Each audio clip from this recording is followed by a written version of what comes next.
Well, hello, it's Get Rich Education's Keith Weinhold and John Collins here talking about how you can learn faster.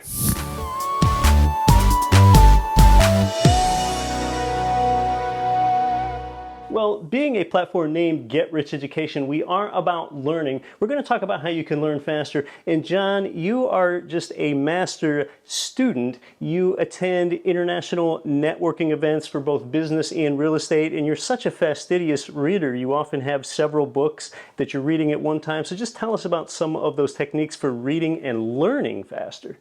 Yeah, I think today's most critical, most valuable skill we can have and keep learning and developing is the speed at which we learn. There's just so much information out there and things are changing so quickly. We're all trying to get to a bigger, better, higher place. And really like the number one variable on that is how fast we can learn, absorb new ideas and concepts, and then take those out and apply them. So a couple things that I really like to focus on is my speed reading ability, my speed listening ability, and also being a very conscious and curious observer. I'm always observing things everywhere I'm at, wherever I go. Just try to be really curious and make a lot of observations. How do you double your reading speed or your listening speed without getting overwhelmed? How do you take it all in? Yeah, so I'm not a pro on this, but there's a lot of great speed reading programs out there or books and whatever. I recommend find one of those out there. Even if you only get like 10% benefit from them, they will really open up your mind to the way that you process new information, the way you look for new information. And then you can just kind of build on that and you'll get better over time. But I kind of did self-taught. I found a speed reading book in our local library and I just kind of went through some of the exercises and it really kind of changed the way I look at a book or content, and that's really helped me, and I just kind of keep building on that. So there are instruments out there like audiobooks, so you don't have to be a visual reader. There's something called Blinkist that both condenses audiobooks and condenses written books as well. So, if one doesn't have the benefit of using something like that, there's an alternative way to read a book that you found's really worked well for you.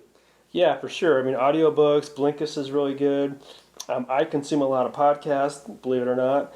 And there's just a lot of ways to take in information. And I think the more we can build that skill, there's just like a lot of other little things underneath that. You'll notice that the more information you take in, you'll start to make connections between different ideas and concepts. And you'll have more like raw ingredients to work with in terms of coming up with creative solutions. When you go to events and you meet people, you'll have more stuff to talk about. You'll sound like you're more engaged and more aware. And like the game never ends. It's like not a destination. Like there's just, there's always something more new to learn, but you just keep adding to what you know and your knowledge base will kind of keep expanding. And that's how you build expertise and become, an authority in your area, your space. So, yeah. Oftentimes you'll read a book backwards.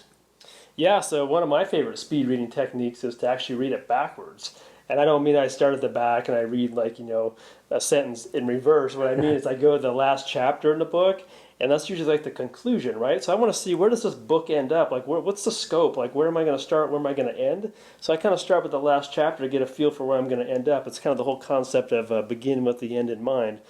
And then I'll actually go to the previous chapter before that and just keep working my way back all the way to the beginning. And I'm not actually reading the chapter. I'm usually just reading the summary at the end of each chapter, because if you have a book that's really well put together, they've already organized this content in that manner. So I'm always like reading the last chapter, reading the summary chapters, and then I'll go back and I'll reread the table of contents, which I probably read. That'll probably actually be the first thing I read.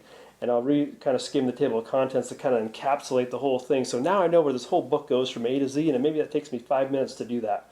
And now I know, okay, gosh, what jumped out at me in that, as I was reading that backwards, what were the most key things that I thought would be really cool to go deep dive in? Or maybe if you're looking at the images as you're flipping through backwards, the diagrams, the charts, all that kind of stuff, because those are usually the main points as well.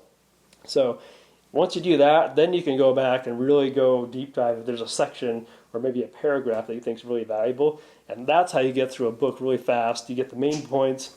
Because honestly, there's a lot of words in a lot of books that are just, they're filler words and they're connector words. They don't really have a lot of value or meaning, but they make it read smoother if you're up, reading it in front of a class or an audience. But I think most of us, we're just trying to get the main points. We're trying to get action items. We're trying to get on the way and go do our thing. We just need to get as quick as possible. And that's where Blinkist is really cool. But I'm talking about if you just want to kind of come up with your own skills and strategies and tactics to get more out of these things quicker, that's one way to do it.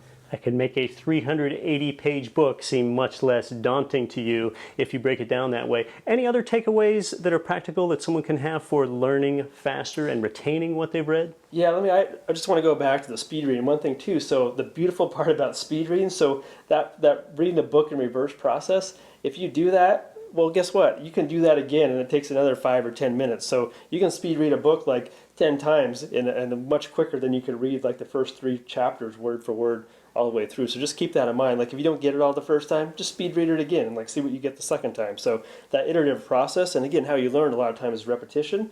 So how many times have you read a book like 3 times the first time you picked it up? No, you probably maybe got through half of it. Maybe you finished the whole thing, but usually you don't get that repetition. But if you speed read, now you can do it multiple times and just keep extracting and compounding and keep building on your knowledge from that book. So the other thing I was going to say, another little tip here is speed listening also. So if you have audiobooks or you listen to podcasts, oftentimes I listen to those at 1.5 or double speed for a couple of reasons. But the most valuable reason is it kind of trains your ears to listen faster.